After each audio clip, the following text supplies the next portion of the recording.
Sisi katika sekta ya maliasili na utalii katika kipindi hiki cha miaka minne ya uongozi wa rais wetu mpendwa Dr. John Pombe Joseph Magufuli, kuna mambo mengi yamefanyika, lakini nitaanza kwa kuelezea machache. La kwanza kubwa ambalo lina maana kubwa na pana zaidi katika kukuza uchumi wa nchi yetu ni kuongezeka kwa idadi ya watalii.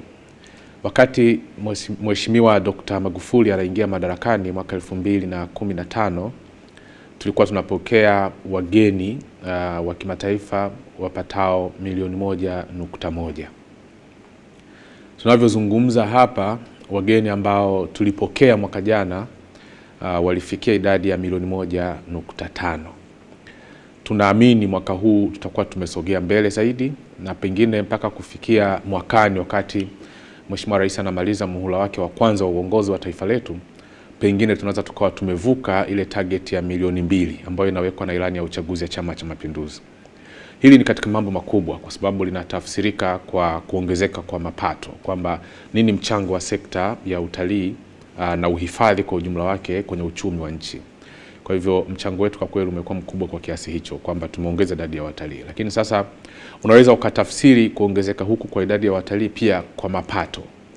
Na hili pengine ni jambo kubwa ambalo linawiana na hilo ambalo nimelisema mwanzoni, kwamba wakati Mheshimiwa Rais Dr. John Pombe Magufuli anapokea kijiti cha uongozi wa taifa letu, tulikuwa kwa mwaka tunaingiza takriban 1.9 bilioni za Kimarekani kama mapato yanayochangiwa na sekta ya utalii nchini. Lakini leo hii tunavyozungumza hapa, mwaka uliopita takwimu ambazo tumesajili ni kwamba tuliingiza bilioni 2.44. Unaweza za Kimarekani ukizitafsiri kwa fedha za Kitanzania ni kwamba tulikuwa tunapokea takriban trilioni 4.37 mwaka 2015, na leo tunazungumzia kupokea trilioni 5.62, ambalo ni ongezeko la trilioni zaidi ya 1.2 kutokea mwaka ule Mheshimiwa Rais anaingia madarakani. Na hii ni kuongezeka ni kukua kwa kiwango cha juu sana cha zaidi ya digits 2, cha zaidi ya namba 2, ambapo katika Afrika Mashariki hakuna nchi ambayo inakuza utalii wake kwa kiasi hicho. Lakini pia idadi ya watalii imeongezeka 32% zaidi, asilimia 32 zaidi ya ile ambayo ilikuwepo mwaka ule wa 2015. Haya ni mafanikio makubwa sana kwamba sekta yetu inachangia kwenye uchumi wa nchi kwa kiwango cha trilioni 5.62 kwa sasa. Tunaamini tunaweza tukachangia zaidi, na maamuzi kadhaa makubwa na mazito yamefanyika katika kipindi cha miaka hii minne ya uongozi wa Rais Magufuli, na pengine kufikia mwaka 2025 tunaweza tukawa tumefikia trilioni takriban 16 zinazochangiwa na sekta ya utalii. Miongoni mwa maamuzi makubwa ambayo yamefanyika, kwanza ni kuhakikisha kuna usafirishaji wa uhakika kwa maana ya uchukuzi wa wageni kutoka eneo moja kwenda jingine, ujenzi wa viwanja vya ndege. Haya ni mambo ambayo yapo katika sekta nyingine, lakini moja kwa moja ni uwekezaji ambao unalenga kukuza sekta ya utalii.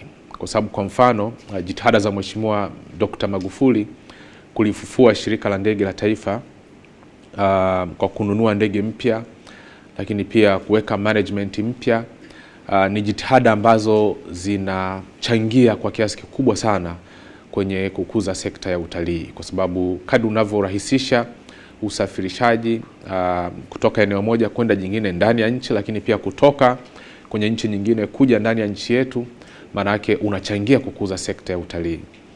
Na kwa ujumla wake shirika la ndege linategemea wateja kwa zaidi ya 70%, kwamba kama kuna wateja 100 wametumia usafiri wa ndege, basi 70 kati yao ni watalii kwa namna moja ama nyingine. Kwa hivyo pamoja na kwamba sio uwekezaji ambao umefanywa moja kwa moja kwenye sekta yetu, lakini ni uwekezaji ambao una impact kubwa sana kwenye sekta yetu. Hilo ni jambo moja kubwa, lakini sambamba na hilo kuna ujenzi wa miundombinu ya barabara. Sio uwekezaji kwenye sekta yetu moja kwa moja, lakini ni uwekezaji ambao unarahisisha utendaji katika sekta ya maliasili na utalii. Kwa hivyo ujenzi wa miundombinu ya barabara, mradi mkubwa wa SGR, ujenzi wa reli hii ya kisasa ni miradi ya miundombinu ambayo ipo kwenye sekta nyingine, lakini moja kwa moja itachangia sana kukua kwa sekta hii. Hakika tumeamua, tumefika hapa na kazi inaendelea. Lakini jambo lingine kubwa ambalo pengine ningependa kulizungumzia hapa katika jitihada zetu za kukuza sekta ya utalii, na hili linatokana na mafanikio makubwa ambayo yanatokana na mwongozo aliotoa Mheshimiwa Rais Dr. Magufuli.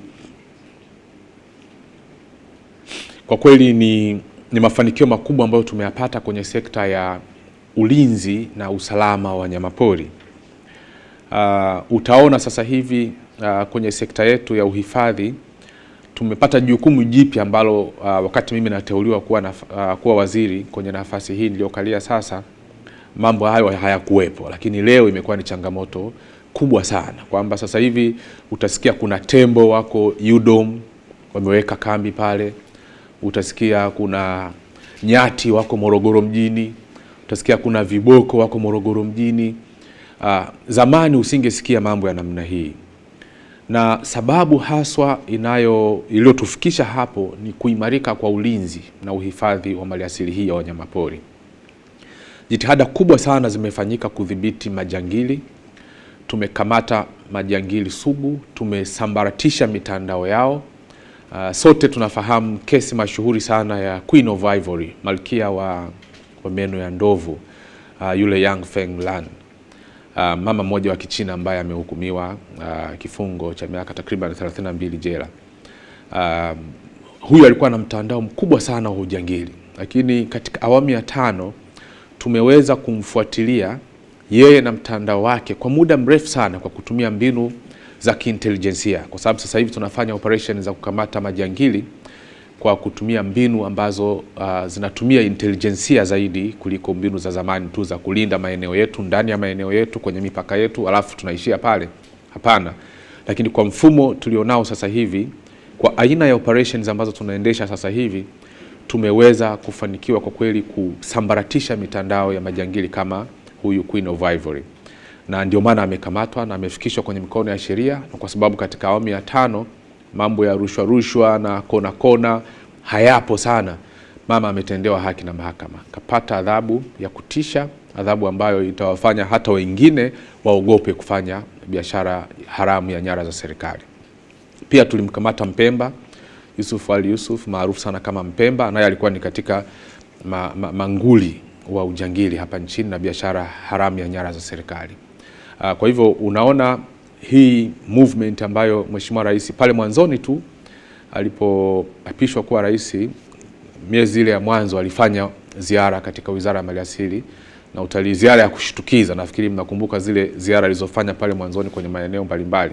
Alifanya pia ziara pale Mpingo House, maeneo ya Shauri Moyo pale, na katika kufanya ile ziara alitoa maelekezo kadhaa pale, ikiwemo hizi mbinu za kisasa za namna ya kupambana na majangili, na mwisho wa siku maelekezo yake yamesaidia sana kudhibiti majangili, lakini pia kuitokomeza kabisa biashara ya nyara haramu za serikali.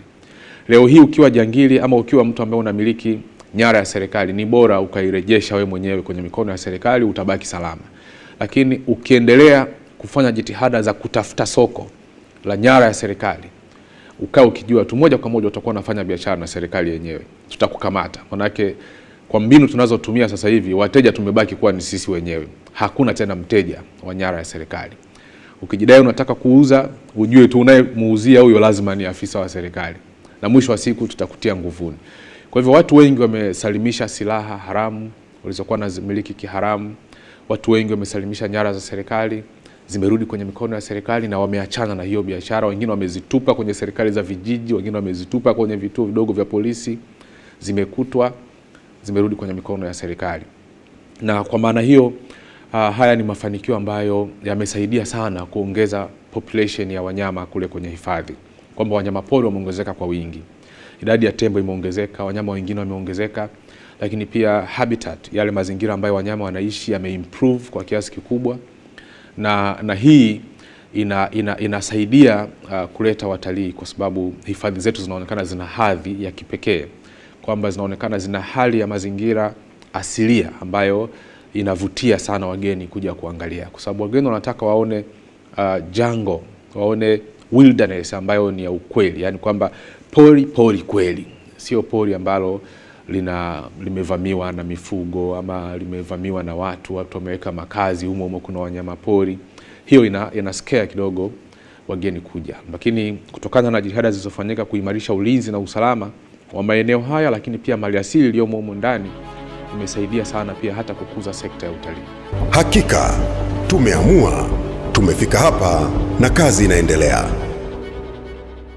Lakini mbali na hiyo ya kutumia ya kuimarisha ulinzi kwa kutumia mbinu za kiintelijensia, kwa kushirikiana na vyombo vingine tumeunda kikosi kazi cha taifa dhidi ya ujangili, National Task Force on Anti-Poaching, ambayo imesaidia sana kutekeleza huo mkakati. Ina wajumbe kutoka vikosi vyote vya ulinzi na usalama. Kwa hivyo ni timu fulani nzuri kidogo, na hii imeundwa kwenye awamu hii ya Mheshimiwa Dr. Magufuli.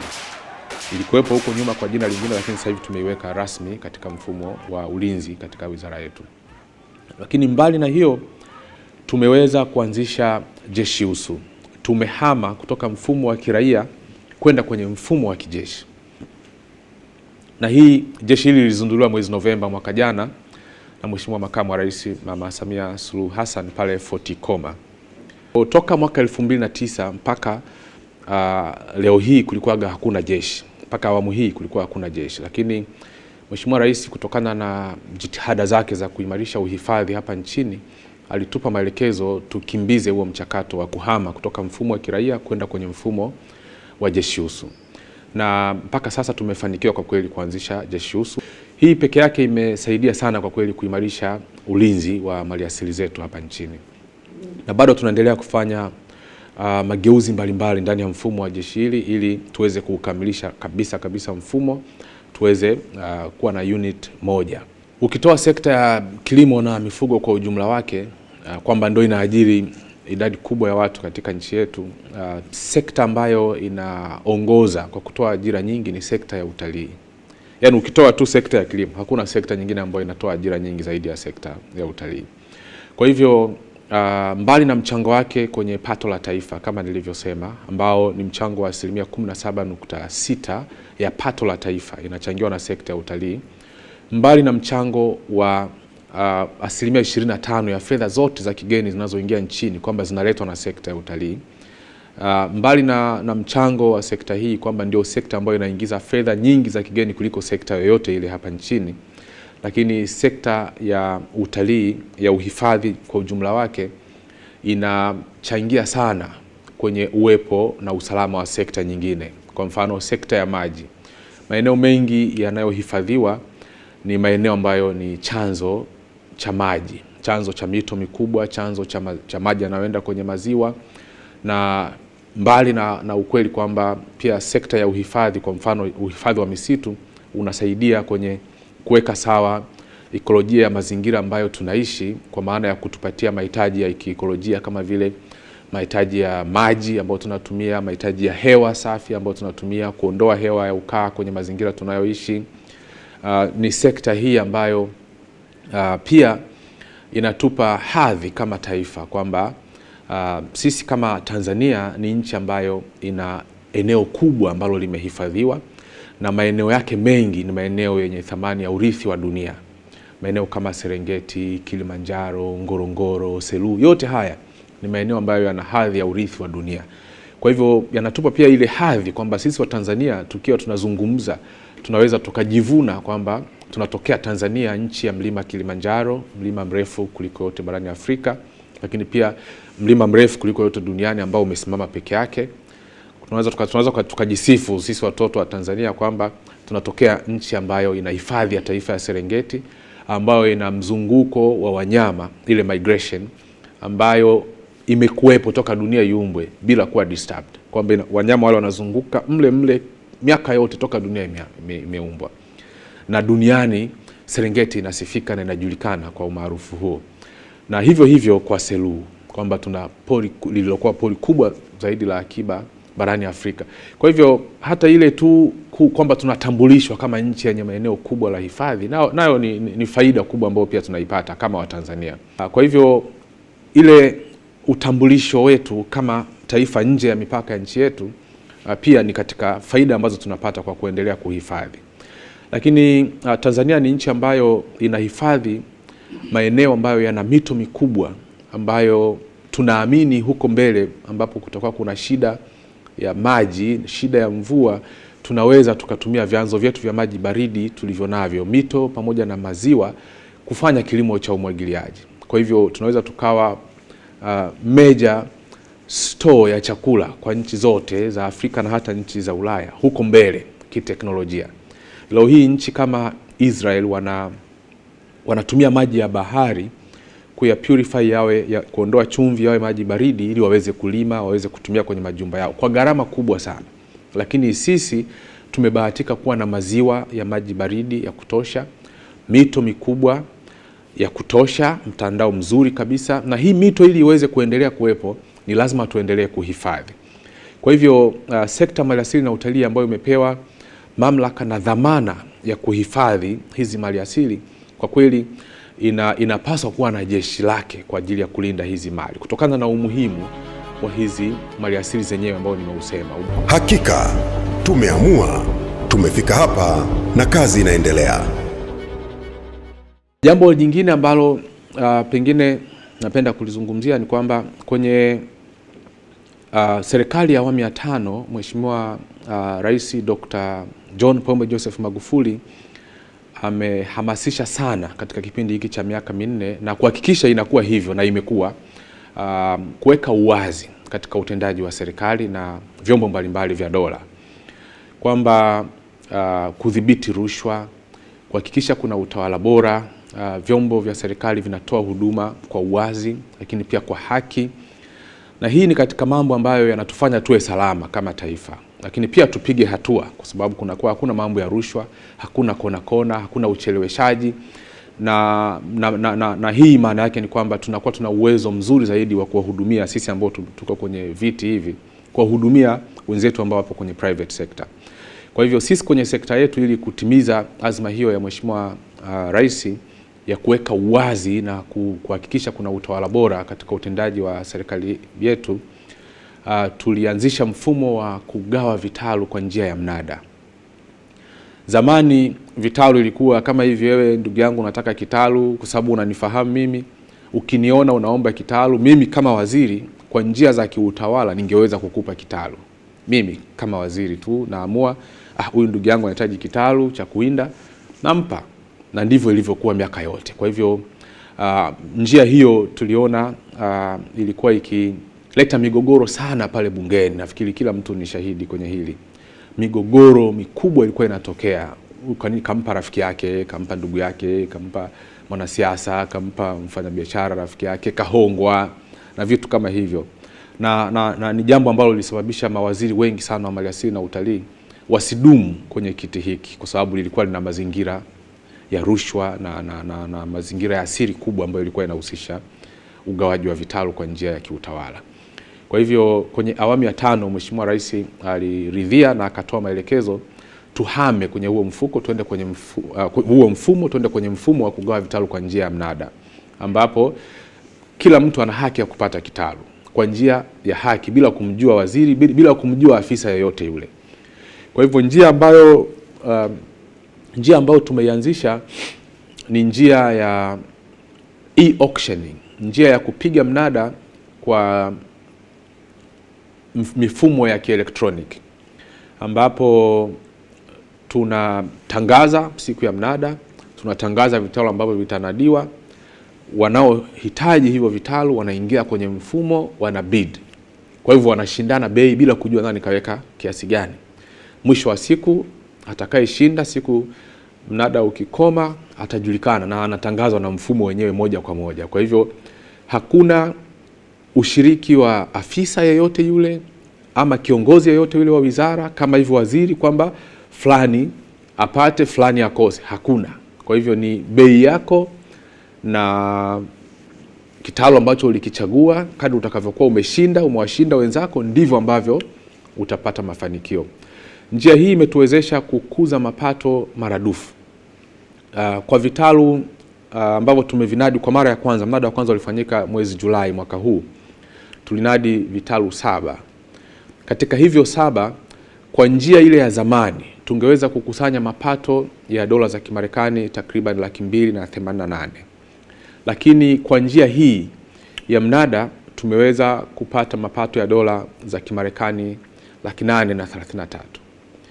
Kwa hivyo unaona mapato yameongezeka, uwazi umeongezeka, na hata imani ya wafanyabiashara kwamba nimetendewa haki pia imeongezeka. Na hata migogoro ya kisiasa, waziri kushambuliwa bungeni na watu ambao wanaenda kulobi kwamba huyu ni mbaya wangu, huyu waziri amempa adui yangu kitalu, kaninyima mimi, kampa huyu kwa sababu ni rafiki yake, ama ni mwanasiasa mwenzake, ama ni ndugu yake, hayapo tena.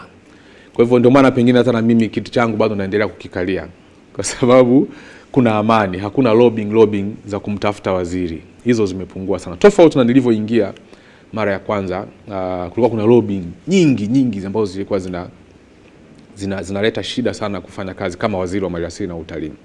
Kwa hivyo hili sisi tunaona ni katika mafanikio makubwa. Kwa mnada wa pili tutautangaza muda si mrefu, pengine kati ya mwezi Desemba hadi Januari, hapo tutatangaza mnada wa pili. Na pengine tutapata faida kubwa zaidi, na kwa sababu tutautangaza kimataifa zaidi, pengine tutapata even bigger and larger offers kutoka kwa wawekezaji mbalimbali, sababu tutatangaza kimataifa zaidi. Hakika tumeamua, tumefika hapa na kazi inaendelea. Katika miaka hii 4 ya utendaji kazi wa Rais Dr. John Pombe Joseph Magufuli, pia tulielekezwa tufanye utangazaji kwa nguvu zaidi, utangazaji wa vivutio vyetu kwa nguvu zaidi. Na siku zote Watanzania kwa kweli wamekuwa wakilalamika kwamba hatuna mbinu za kisasa zaidi za kutangaza vivutio vyetu, kwamba tuna vivutio vingi vizuri kila kona ya nchi, lakini mbona tunapokea wageni wachache sana ukilinganisha na watu ambao hawana kitu. Na Watanzania hili jambo limekuwa likiwakera kwa muda mrefu sana. Katika awamu hii ya uongozi wa Dr. Magufuli tukaamua kufanya rebranding, kubadilisha taswira na muonekano wa matangazo ya utalii na vivutio vyetu nje ya nchi na ndani ya nchi, kwa kutengeneza kauli mbiu mpya, lakini pia kuweka mkakati mpya na kutumia pia mbinu mpya za kisasa, hususan mbinu za kiteknolojia ya habari na mawasiliano. Kwa mfano kutumia social media, kutumia influencers, watu mashuhuri. Nafikiri mmekuwa mkiona wanakuja wachezaji, waigizaji filamu kutoka nchi nyingine, viongozi wakija, tunajaribu kupata advantage ya kutangaza, lakini pia kutumia wasanii wa ndani, watu mashuhuri wa ndani kutangaza, ili kufikia watu wengi zaidi katika muda mfupi na kwa gharama nafuu zaidi. Sasa slogan ambayo tumeweza kuja nayo kwa kushirikiana na sekta binafsi inajulikana kama Tanzania Unforgettable, kwamba mtu akija Tanzania atapata experience ambayo hawezi kusahau katika maisha yake, experience ambayo haitosahaulika, unforgettable experience. Na slogan yetu imepata mafanikio makubwa sana. Kwa mfano katika muda huu wa mwaka mmoja toka tumeanza kuitumia slogan hii kutangaza vivutio vyetu, imeweza kupata hits zaidi ya milioni 20 kwenye social media, ambayo ni impact kubwa sana ndani na nje ya nchi. Na slogan hii tunaendelea kuitumia katika kutangaza vivutio vyetu. Siku za nyuma tulikuwa na slogans nyingi mbalimbali, kauli mbiu nyingi mbalimbali, ikiwemo Tanzania nchi ya Kilimanjaro, Serengeti, Ngorongoro na Zanzibar. Katika zama hizi tumesema serikali inafungua sakiti mpya zaidi kiutalii. Kwa maana ya kwamba tunahamia katika kutangaza zaidi vivutio vilivyopo kusini mwa nchi yetu. Hapa nazungumzia hifadhi za taifa kama za Ruaha, Mikumi, Udzungwa, lakini pia Kitulo, Katavi, lakini pia pori la akiba la Selous, na pengine hifadhi yetu mpya ya Nyerere pale ambapo mchakato utakapokamilika.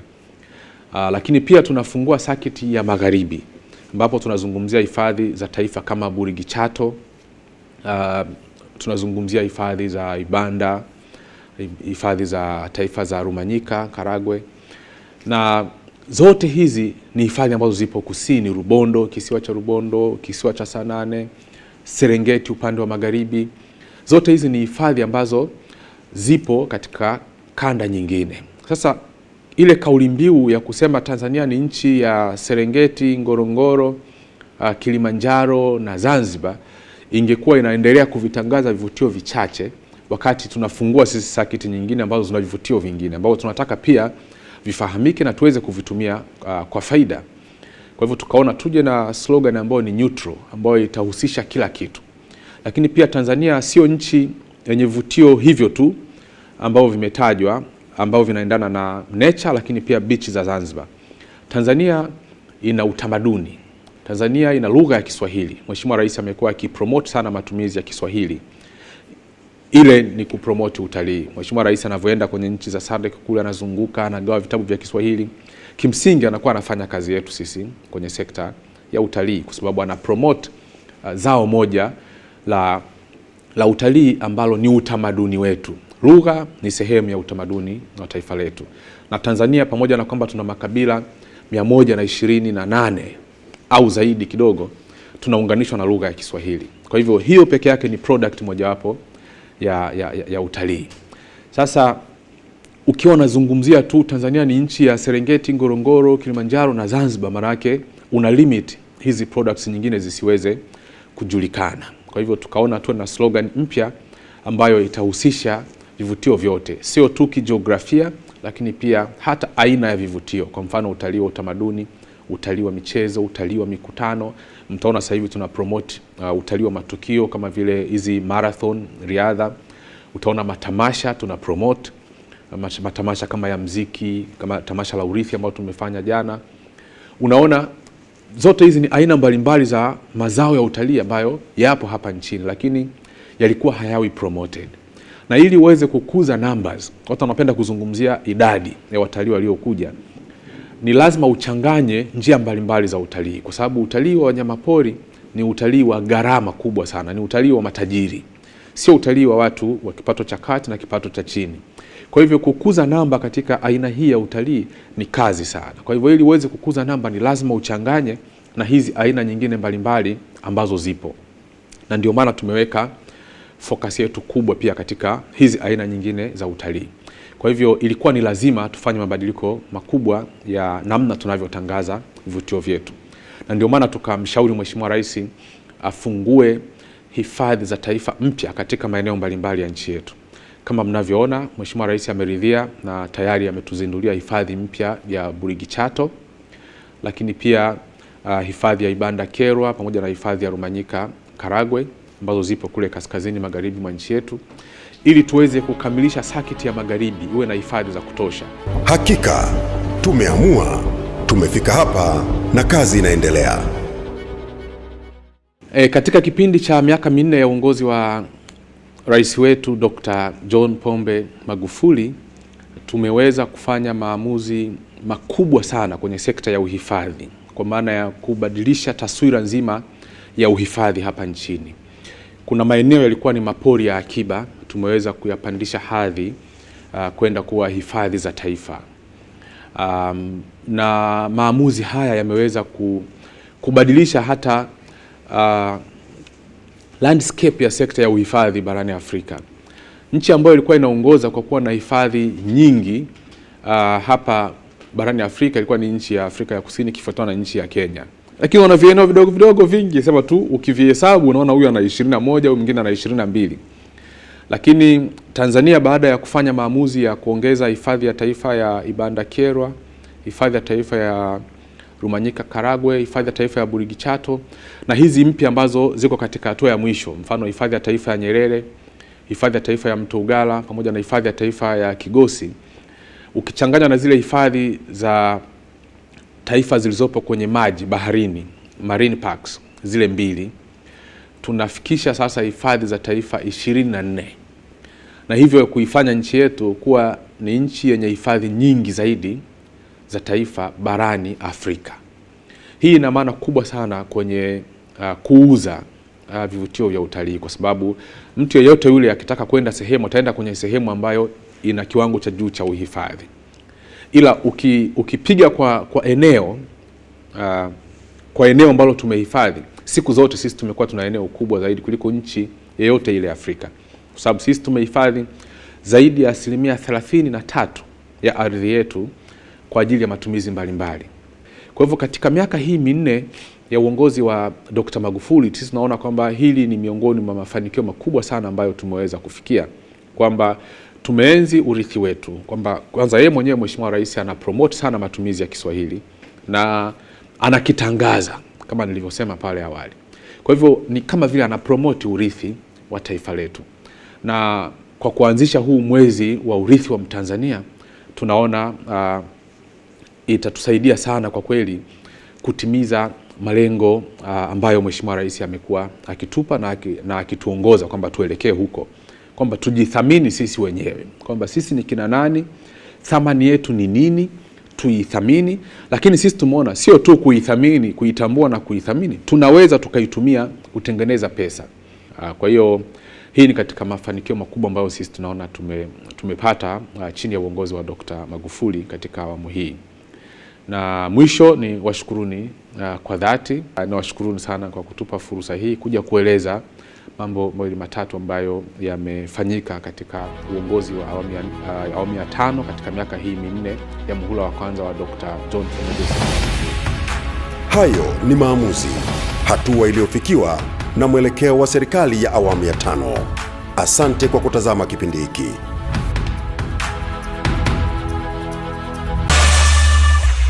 Subscribe channel yetu, alafu utakuwa wa kwanza kupata habari.